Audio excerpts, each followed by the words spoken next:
Our ultimate question here is, how do athletes maintain optimal confidence? And it is something that is developed, it is something that is earned, it is something that is worked for. It's not that overnight thing, right? And so as you continue to develop your skills and you develop these strategies and you prepare for your competitions, continue to build yourself on this solid foundation of confidence. But remember, the confidence comes through the work, right? Hi, I'm Dr. J, and welcome to 5 Minute Fridays. I have a background of a master's in human performance/applied sports science and a doctorate in sport and performance psychology. This week's episode is going to talk about self-confidence. And our question for this week is going to be, are you spiraling up or are you spiraling down? So as we take this deeper look at self-confidence, we need to remember that self-confidence exists on a continuum. So on one end, we've got underconfidence, which is also known as diffidence or a lack of self-confidence, right? And on the opposite side, we've got overconfidence or even a false sense of confidence. We want to be right in that middle zone to be able to achieve peak performance. So let's start with, what does optimal confidence look like, right? And this is the level that athletes are going to perform their best. This is where they're competent and prepared, and this is where they're going to possess all of the necessary physical and mental skills to achieve their realistic goals. This competence doesn't come overnight. It comes through hard training, right? Mastering your fundamentals and creating effective game plan strategies that will help you maximize your strengths, but also minimize your weaknesses, right? And I cannot overstate this. The more effort that athletes put into developing and automating their skills through their practice, the more prepared that they're going to feel for the performance, right? So that physical piece and that mental piece tend to go hand in hand with each other here. And so this is the kind of preparation that will allow us to build a true type of confidence, right? And this isn't a magical shield, right, that's going to protect us from adversity, but it will give us an opportunity to be able to handle those adversities that will come along as we're playing our sport or as we're competing, right?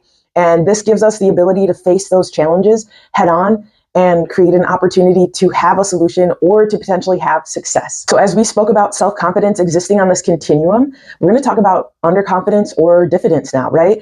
And underconfident athletes often underestimate their skills and their preparation. They're going to fear failure and base their confidence too much on physical matchups instead of leveraging their well-developed mental skills and effective strategies. And this lack of confidence limits their performance. And so ultimately this leads to a cycle of potentially high anxiety, a lack of confidence, or even a habit of giving up.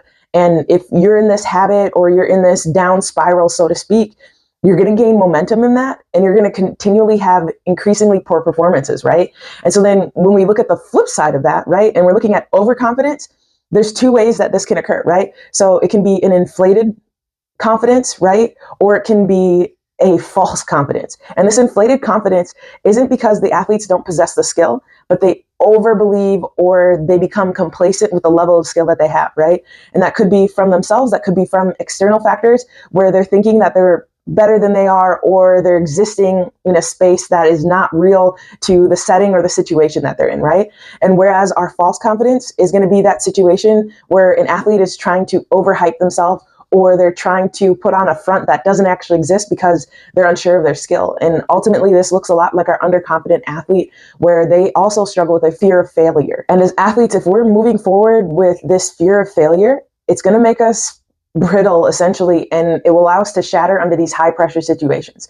So as we look deeper at what a spiral up looks like and the spiraling down looks like, our aim is that we're staying right in the middle and that we're staying steady to be able to give ourselves a chance at the best possible performance. And everyone has an outcome goal when it comes to sport, right? When we think about outcome goals, we're thinking about winning, right? And that is the goal. But ultimately, we need to put our emphasis on things that we can control, right? Which would be process and performance goals. And those process and performance goals, as athletes, are directly under our control. And with that, we're able to impact the game. We're able to work on the things that we've been working on through practice. That's the strategy. That's the game plan that we've put together, right? Because if we're focused on the outcome, our ability to win will always be decided by the quality of our opponent. And when we put our control of our game in the hands of our opponent, our confidence can get a little shaky in respect to that as well. And so by staying focused on these process and performance goals, we're able to impact the outcome in the long run and be more consistent with our confidence. And if you need a little refresher on what those different types of goals look like, head over to our episode of 5 Minute Friday talking about the different types of goals and talking about SMART goals. So we've been speaking on spiraling up and spiraling down. What does an up spiral look like, right? So we'll start at the bottom of this. It's going to be the competence and preparation will lead you to having positive expectations expectations, which leads you to having an optimum level of confidence. And if you're confident in yourself, success and top performances are not out of your reach, right? And this is going to be something that we work on. It's going to be a process, all right? And now the opposite, that down spiral, is going to look like where we start at the top is going to be a lack of competence, and poor preparation will lead you to having negative expectations, right? And those negative expectations are going to weigh on your confidence because you haven't prepared or you haven't done the work to become confident at this, right? And it's going to lead you to failure and poor performance. And this poor performance can become a cycle as well, all right? And so as we work on this, remember that preparing leads to confidence, right? And that's ultimately what we're pursuing. So as we look at this information as a whole, I hope that you guys have been able to learn something about confidence and have a better founded approach on how you're trying to achieve self-confidence. Thank you for joining me on this 5 Minute Friday. Once again, I'm Dr. J, and as always, be refined by the grind.